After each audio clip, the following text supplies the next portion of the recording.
So I did a pretty good impression of the Blackhawks when I was playing hockey down in Phoenix this weekend. I've got a clip to show you here. I think you'll see the resemblance. Oh! Yeah. Woohoo! This is something we are in so weak. You can't get any better. Hello, welcome to Hawks Recap. The Blackhawks are through 15 games in this season, and they dropped this one to the Montreal Canadiens at home by a score of 2-0. The loss snapped the Blackhawks' two-game winning streak, and the two goals the Canadiens got in the third period in this one snapped Corey Crawford's shutout streak as well. Both teams come in on the back end of a back-to-back. Carey Price out in this one as he played the night before. Corey Crawford, however, gets the start once again. He usually plays really well against Montreal because, well, it's his hometown and he gets amped for it. So he's in this trying to put in another good effort, second straight night. And once again, Crawford puts in a great effort. In fact, both tenders had really solid performances in this one. This game could have easily had 3 or 4 goals per team, but the fact that it ended 2-0 really says a lot about how well both goalies played in this one. The Blackhawks with 38 shots on goal, Canadiens with 35. Both tenders had to be on their game, and they were. The Hawks had 2 power plays in this first period. They outshot the Canadiens 14-9. First power play for the Hawks looks really good. They had a lot of great offensive zone pressure. They got clean entries in to be able to create that initial pressure. They had some good looks, some good shots, some good chances, but ultimately they just could not get the puck past Lindgren. Second power play, pretty much the exact opposite, except for the not scoring part. That stayed the same. Second period now, it's the Hawks' turn to commit 2 penalties and give the Canadiens 2 power plays. Seabrook committing both fouls, one being a delay of game and the other being an elbowing, although it was more of a forearm shiver to kind of the head area of Pacioretty, just caught him up high. Nevertheless, it's a penalty. Thankfully, PK unit once again steps up. I love being able to say that game in and game out.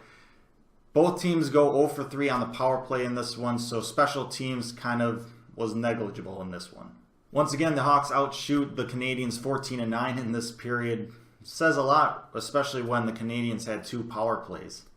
Heading into the third period now, and even though the Hawks have been out shooting the Canadiens have played a really solid game. They've created some really good chances for themselves, but both Crawford and Lindbergh standing tall in net, and once again, for the second straight game, this one comes down to who finds a way to put it past the goalie in the third period.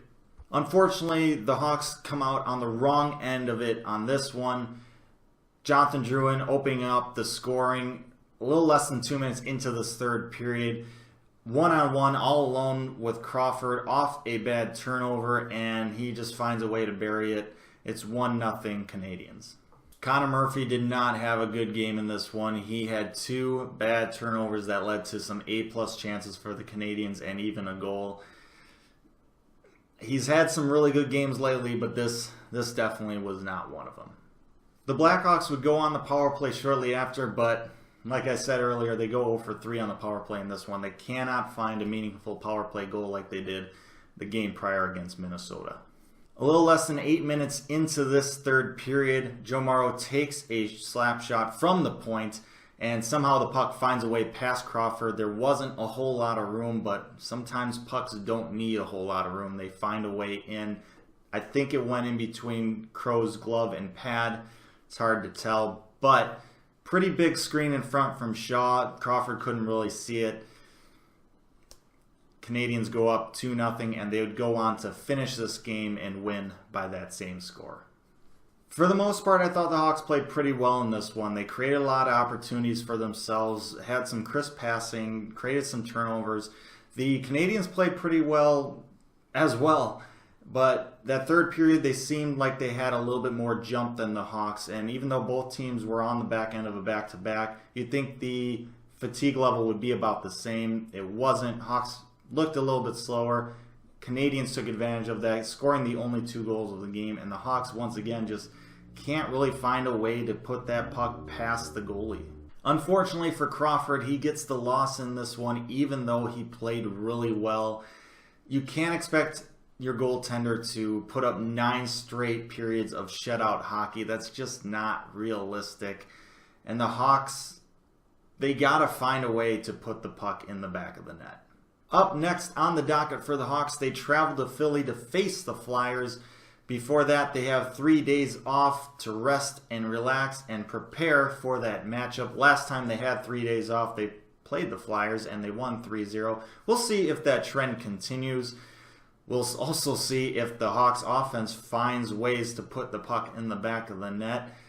Will we see Crawford in net, or will we see Forsberg play since Crawford played the back-to-back this weekend?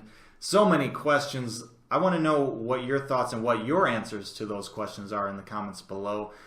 But it seems like only time will really tell before we'll know.